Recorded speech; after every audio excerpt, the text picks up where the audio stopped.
Good evening, TheoTrade. This is Corey Rosenblum, and you're watching the Theo Nightly Video for the 8th of December here in 2022. And what we're looking at is a big move in DocuSign, which had earnings after the bell. Its expected move right before the bell in terms of implied volatility. 361% implied volatility for that stock, which has been under a lot of distribution in 2022. But where was our expected move? $6 and about 57 cents. Is that what's happened? It has. But as of this video, after the close, we've seen the market move up right there, $6.77, and then come right back down. Now, the video's after the close, so you may know more information by the time you hear the video or by the time you are on the opening session or pre-market on Friday. DocuSign could be a very different spot than it is right here at about 45.50, which takes it to massively unchanged. A little bit to the upside, but where did the stock gap to? It gapped, at least after hours on earnings, to about 51 and is currently backing off. The same thing took place in Costco.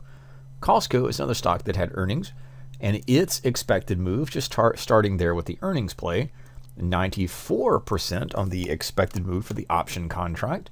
That's $18.60 up or down. Is that what happened to the stock?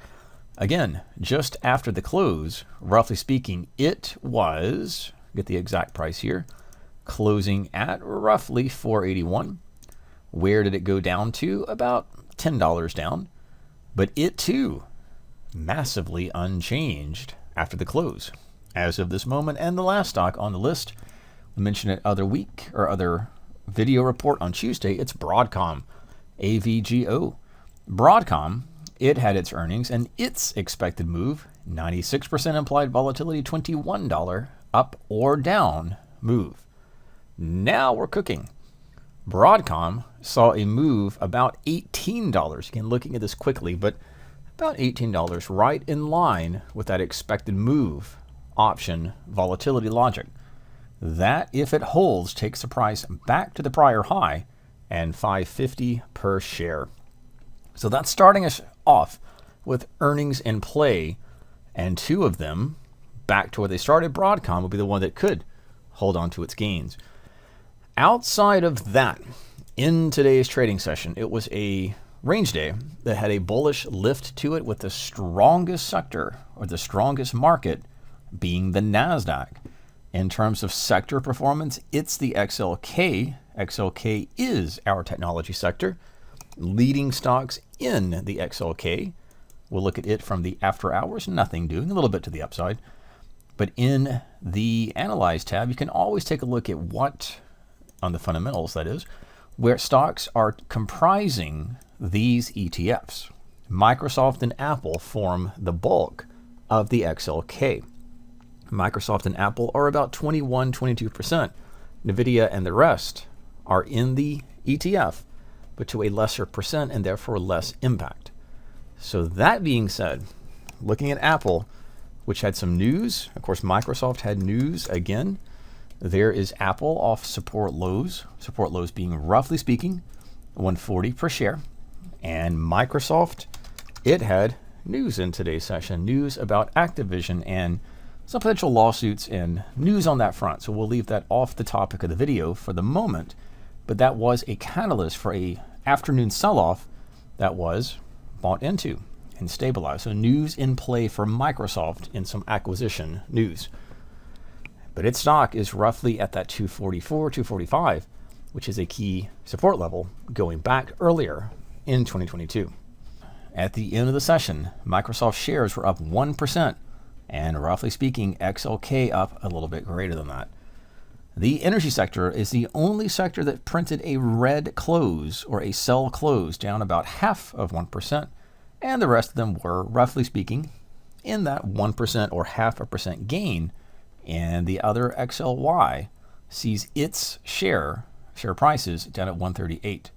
Now, one of the leading stocks in the XLY is Amazon retailer, and the other is Tesla. We continue focusing our attention on Tesla because it is a market mover, and it is very, very close to new 52-week lows. And stocks that are weak do tend to get weaker. Stocks that make new lows tend to continue or persist in making new 52-week lows.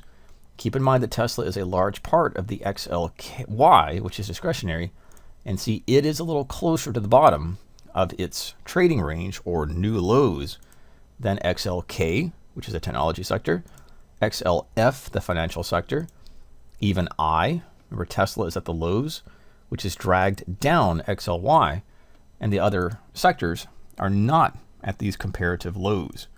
E Energy's up at the highs, coming down, trading lower. P Staples trading down. V Healthcare trading up. Actually, XLV was one of the leaders in today's session. And finally, U, which is utilities.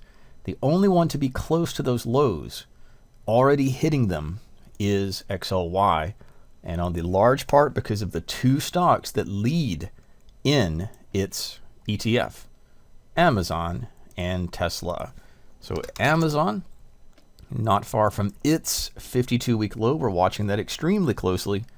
And of course, Tesla, which is again close to its lows as well. Which other stocks in the S&P? This is a scan that I like to show in the videos and of course in the weekends and the scans that I run. And the logic is the same. If something is weak, making new lows, it has better odds in the future to continue being weak and making 52-week lows. That gives rise to bearish or short sell positions, not at the lows, but on retracements, pullbacks, or little rallies or pops in the stock. Those can be sold short into. Big example would be Salesforce.com, CRM. It had earnings not long ago, and Salesforce.com continues to be a weak stock getting weaker. And each of these new prints were 52-week lows, and we see that we continue to print them. And that does give rise for short-term opportunities off on the bear or the put side of the market, not at the lows, but when the market retraces, rallies, or pushes a little bit higher to get a better risk control and put position to be on the short side of something weak getting weaker. But on the other side, remember that these other ETFs, a lot of them were actually nearing the highs, and they would be XLI Industrials, XLB Materials toward the middle of 2022. E Energy has been strong all year. P Staples, V for Healthcare, and then U for Utilities. Which stocks are leading the market up? And it would be not surprising to see that some of the healthcare names or biotech names, pharmaceutical names perhaps, would be some of the leading stocks. That will focus on XLV broadly. And again, taking a look at XLV in terms of what stocks comprise, we see UNH, Johnson & Johnson, Pfizer, and others down the list, just in terms of the XLV for broader healthcare names. And on that, Merck is number 6, MRK.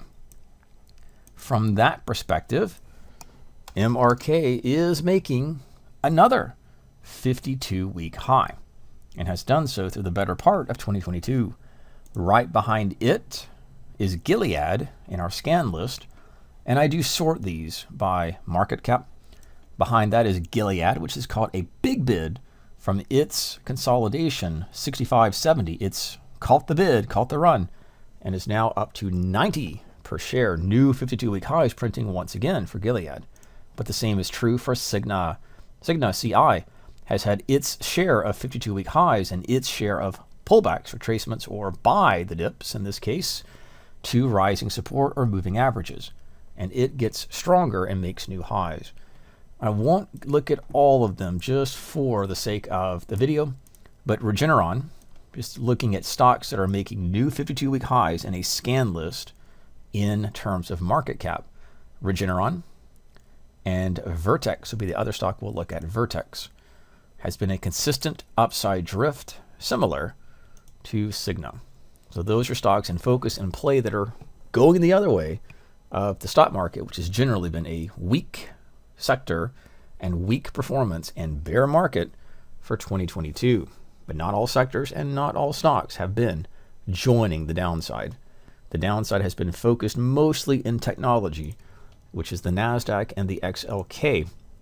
And some of the retail names which we think of, Amazon and Tesla, we think of them as technology names, but they technically fall in the discretion of consumer discretionary, which is retail. So not a lot on the calendar as we near Friday and the week's end. Not a lot happening. Next week will be volatile. Federal Reserve, interest rates, and other economic news and earnings. So we'll always be watching those carefully. This is Corey Rosenlund with tonight's Theo video update for December 8th, 2022.